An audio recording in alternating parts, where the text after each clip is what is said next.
ఒకరోజు ఒక నైటీ ఆవేదనతో కోర్టుకు వెళ్లి కేసేసింది. నాకు న్యాయం చేయమని అడిగింది. జడ్జిగారికి నైటీకే న్యాయం కావాలబ్బా అని అర్థం కాక నైటీని ప్రవేశపెట్టండి అని ఆదేశించారు. ఏంటమ్మా నీ సమస్య అని అడిగితే, ఏమీ లేదు న్యాయమూర్తి గారు, నాకు పనికి తగ్గ గౌరవం కావాలి. అంటే నాకు ఆల్రౌండర్ అనే బిరుదు ఇప్పించండి అని నైటీ అంటుంది.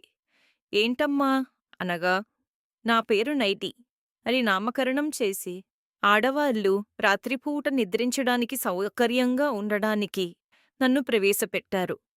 మొదట్లో అలాగే వాడారు. తరువాత పొద్దున పనులు చేసుకోవడానికి వీలుగా ఉంటుంది కదా అని పనంతా అయిపోయే వరకు వాడారు. సరేలే పాపం, వాళ్ళకి నా వల్ల పనులు చేసుకోవడానికి వీలుగా ఉంటుందేమో అని ఊరుకున్నాను. తరువాత ఇక రాత్రి పగలు నన్నే వాడేస్తున్నారు. అయినా పోనీలే అని ఊరుకున్నాను. నీళ్ళ పంపులకి, కిరాణా షాపులకి, పిల్లల్ని స్కూల్లో దింపడానికి ఒకటేమిటి నన్నే వాడేస్తున్నారు. అది కూడా భరించాను. ఇప్పుడు ఏదో కొత్తగా గౌను నైటీలని వస్తున్నాయంట. మొన్న ఇద్దరు ఆడవాళ్లు మాట్లాడుకుంటుంటే విన్నాను. ఆ నైటీలు షాపింగులకి, సినిమాలకి, హాస్పిటళ్ళకి, ఒకటేంటి అన్నింటికీ వాడుకోవచ్చంట. ఆ మాట విన్న దగ్గర నుంచి నాకు ఆవేదన మొదలయింది. ఇన్ని ఉపయోగాలున్న నాకు నైటీ అనే పేరు అవమానిస్తున్నట్టు అనిపించింది.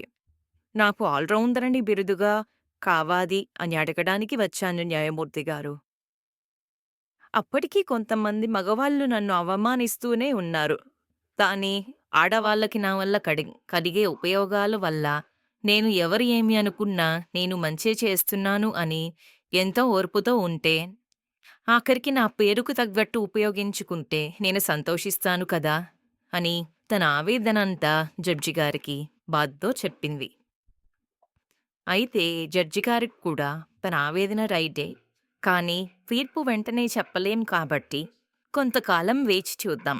పరిస్థితులు పరిశీలించి పేరు మార్చాలా? లేదా ఆడవాళ్ళలో మార్పు వస్తుందా? అని అప్పుడు తీర్పు చెబుదాం. అప్పటి వరకు కేసు పెండింగ్‌లో ఉంచుతామని వెళ్ళిపోయారు. అది నైటీకి ఉండే ఆవేదన. చూద్దాం ఏం జరుగుతుందో.